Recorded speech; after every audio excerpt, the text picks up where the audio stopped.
믿기 힘든 일이 벌어졌습니다.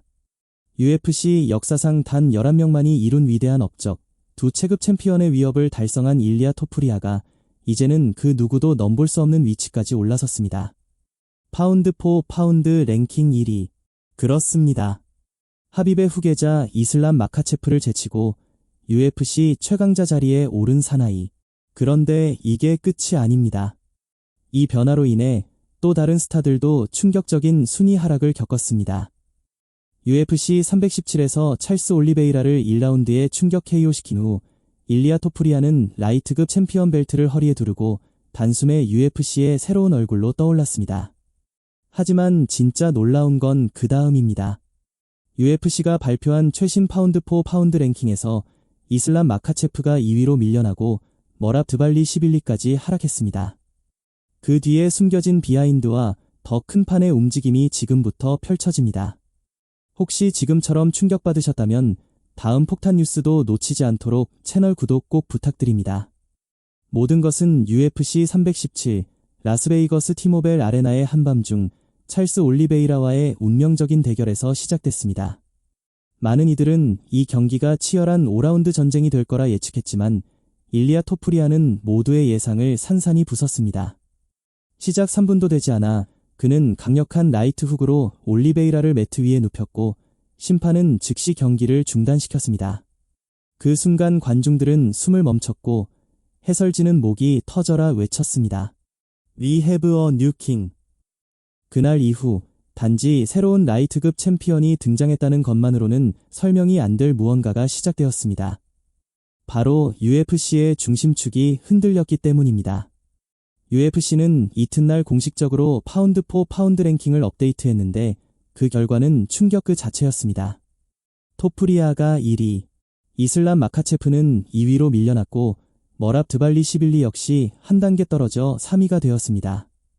이슬람 마카체프는 현재 웰터급 타이틀을 노리고 있으며 라이트급에서는 도전자 자리로 내려간 상황입니다. 즉, UFC 역사상 보기 드문 일이 일어난 것입니다. 현 라이트급 챔피언이자 두 체급 챔피언이 동시에 UFC 전체에서 가장 강한 남자로 공식 인증된 것이죠. 하지만 이런 결과가 단순한 숫자 노름은 아니었습니다. 팬들과 전문가들 모두 토프리아의 기술적 완성도, 경기 운영 능력, 그리고 무엇보다 카리스마에 압도됐습니다. UFC는 지금 글로벌 스타를 갈망하고 있었고 토프리아는 그 공백을 완벽히 채웠습니다. SNS에서도 엄청난 반응이 쏟아졌습니다. 그는 하빕 이후 가장 위협적인 챔피언이다. 이건 단순한 타이틀이 아니라 UFC의 세대교체다. 놀라운 건 단지 팬들의 반응만이 아니었습니다. 여러 전 현직 파이터들도 토프리아의 파운드 포 파운드 1위 등극에 대해 다양한 반응을 보였습니다. 전 라이트급 챔피언 하빕 누르마고메도프의 측근이자 마카체프의 매니저인 알리 압데라지즈는 토프리아는 강한 파이터지만 이슬람은 이미 이 체급에서 오랫동안 정상의 자리를 지켜온 챔피언이라며 경계심을 드러냈습니다. 알렉산더 볼카노프스키 역시 최근 인터뷰에서 언젠가 다시 올라갈 것이다라며 복귀 의지를 내비쳤고 코너 맥그리거는 SNS를 통해 토프리아의 실력을 칭찬하며 흥미로운 반응을 보였습니다. 이처럼 토프리아의 급부상은 단순한 기록을 넘어 여러 강자들의 자존심을 자극하는 계기가 되었습니다. 그런데 진짜 흥미로운 건 여기서부터입니다. 이번 랭킹 발표는 여러 파장을 가져왔습니다. 찰스 올리베이라는 2계단 하락해 15위로 밀려났고 더스틴 포이리에는 4년 만에 처음으로 라이트급 탑 5에서 탈락했습니다. 반면 플라이급의 조슈아 바는 11계단을 점프해 타이틀 도전자 1위가 되었고 판토자는 파운드 포 파운드 랭킹 5위까지 올랐습니다. UFC 317이 단순한 이벤트가 아니라 전체판을 흔드는 지진의 진앙지였던 셈입니다. 하지만 이 모든 변화는 단순한 한 경기의 승리로 이뤄진 것이 아니었습니다. 토프리아는 지금까지 17전 전승, 그것도 대부분이 KO 혹은 서브미션 승리라는 압도적인 커리어를 이어오고 있습니다.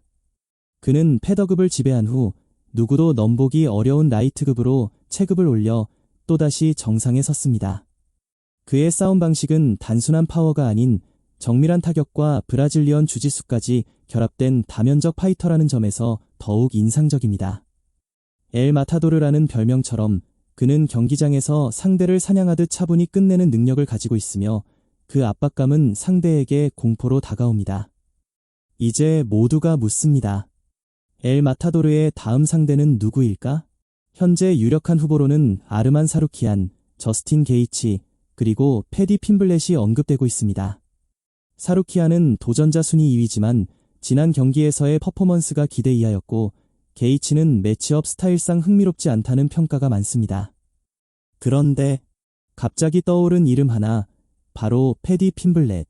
UFC 317 이후 옥타곤에 깜짝 등장해 토프리아와 얼굴을 마주한 그 장면은 전 세계 팬들에게 또 하나의 쇼다운을 예고했습니다. 토프리아는 패디와의 경기 재밌을 것 같다라고 직접 말했을 정도로 흥미를 드러냈습니다. 사실 파운드 4 파운드 1위 자리는 단순한 상징이 아닙니다.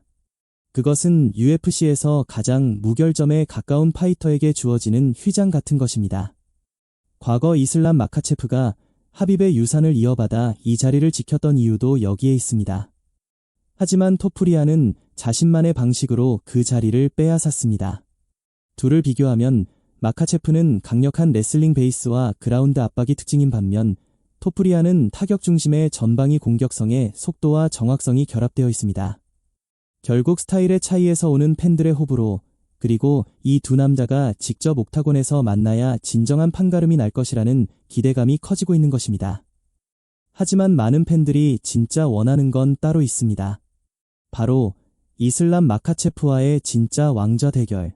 하지만 현실은 다릅니다. ESPN MMA와의 인터뷰에서 토프리아는 솔직히 말해 지금 상황에서는 UFC가 이슬람과의 경기를 추진할 것 같지 않다.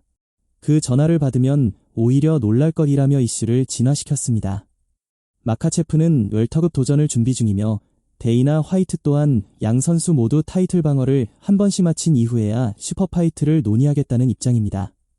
결국 현재의 UFC는 새로운 권력 구도 속에서 일리아 토프리아가 중심에 있는 다이내믹한 지각 변동의 중심입니다. 이제는 그가 누구와 싸우든 그 무게감은 전혀 다를 것입니다. 단순한 신예가 아닌 UFC 전체를 통틀어 가장 강한 사나이로 불리는 존재가 된 지금 모든 도전자들은 새로운 기준에 직면하게 됩니다. 이제는 분명해졌습니다. UFC의 권력 지도는 바뀌었습니다. 이슬람 마카체프의 시대가 끝났다고 말할 순 없지만 지금 이 순간만큼은 일리아 토프리아가 최정상입니다. 머랍 드발리시빌리의 추락, 찰스 올리베이라의 몰락, 그리고 새로운 스타의 탄생. 모든 퍼즐은 완성됐고 다음 이야기를 기다릴 뿐입니다. 여러분은 어떻게 생각하시나요? 토프리아 시대는 얼마나 지속될까요? 댓글로 남겨주시고 더 강력한 이야기들을 만나고 싶다면 채널 구독과 좋아요 부탁드립니다.